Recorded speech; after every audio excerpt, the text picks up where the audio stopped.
Assalamualaikum warahmatullahi wabarakatuh. Alhamdulillahirabbil alamin. Alladzi arsala rasulahu bil huda wa dinil haqq liyudhhirahu 'ala ad-dini kullihi wa kafa billahi syahida. Allahumma shalli 'ala Muhammad wa 'ala alihi wa sahbihi ajma'in, amma ba'du. Pada kesempatan yang berbahagia ini, insyaallah kita akan mencoba mengkaji mengenai ilmu tafsir, yaitu mengenai pengertian tafsir secara bahasa dan istilah. Tafsir menurut bahasa mengandung arti kata lain, yaitu al-idahu wa tabyin, artinya menjelaskan atau menerangkan, yaitu ada sesuatu yang semula sebelum atau tidak jelas memerlukan penjelasan lebih lanjut sehingga jelas dan terang. Kemudian memiliki makna bahasa lain, yaitu asyarhu, keterangan sesuatu, yakni perluasan dan pengembangan dari ungkapan-ungkapan yang masih sangat umum dan global sehingga menjadi lebih terperinci dan dipahami serta dihayati. Kemudian makna yang ketiga daripada tafsir yaitu at-tafsiratu. Ini merupakan salah satu alat-alat kedokteran yang khusus dipergunakan untuk dapat mendeteksi atau mengetahui segala penyakit yang diderita oleh pasien. Kalau tafsirah adalah alat kedokteran yang digunakan di dalam kedokteran, sedangkan tafsir ini merupakan alat-alat yang digunakan untuk mengeluarkan makna-makna yang tersimpan dalam kandungan-kandungan ayat Al-Quran. Mungkin itu di antara pengertian tafsir menurut bahasa.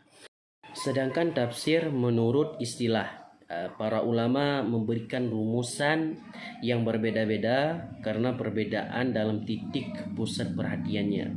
Namun dalam segi arah dan tujuannya sama. Adapun definisi tafsir adalah sebagai berikut.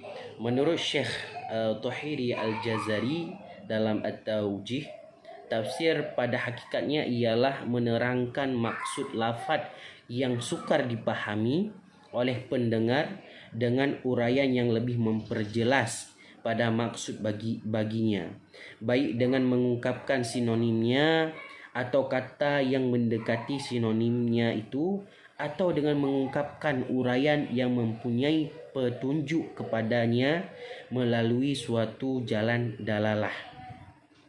Titik perhatian dalam rumusan tersebut ialah lafaz yang sulit dipahami yang terdapat dalam rangkaian ayat Al-Quran.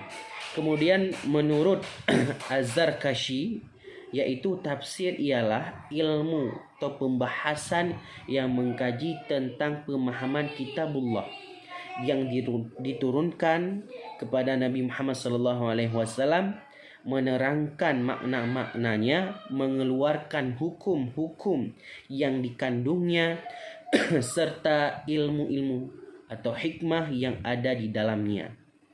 Titik perhatian rumusan yaitu Syekh Az-Zarkashi ini yaitu pada kitabullah yang diturunkan kepada Nabi, yang di dalamnya terdiri dari sejumlah ayat yang mengandung hukum-hukum dan ilmu Allah untuk manusia. Kemudian menurut Abdul Azim Az-Zarkani, tafsir dalam pengertian istilah ialah ilmu yang di dalamnya dibahas tentang Al-Quranul Karim dari segi dalalahnya yang berkenaan dengan pemahaman makna menurut yang dikehendaki Allah Subhanahu wa taala sesuai dengan kadar kemampuan manusia biasa. Dari beberapa pengertian di atas dapat dilihat bahwa rumusan-rumusan itu satu dengan yang lainnya berbeda dalam titik perhatiannya, yakni menjelaskan. Ada yang titik perhatiannya pada lafaz, ada yang pada ayat, dan ada pula langsung pada Al-Qur'annya. Perbedaan tersebut bukan dalam arti satu sama lain tidak dapat dipertemukan, bahkan satu dengan yang lain saling melengkapi. Bahwa dalam menafsirkan Al-Quran haruslah melalui penafsiran ayat-ayatnya. Dan dalam menafsirkan ayat-ayat Al-Quran terlebih dahulu dipahami makna lafaz-lafaznya. Dengan demikian, bila seseorang ingin mengetahui atau memahami kandungan isi Al-Quran, maka ia harus memahami kandungan ayat per ayatnya. Untuk memahami kandungan suatu ayat Al-Quran, ia harus tahu makna lafaz-lafaz atau kalimat-kalimat yang ada dalam rangkaian ayat tersebut.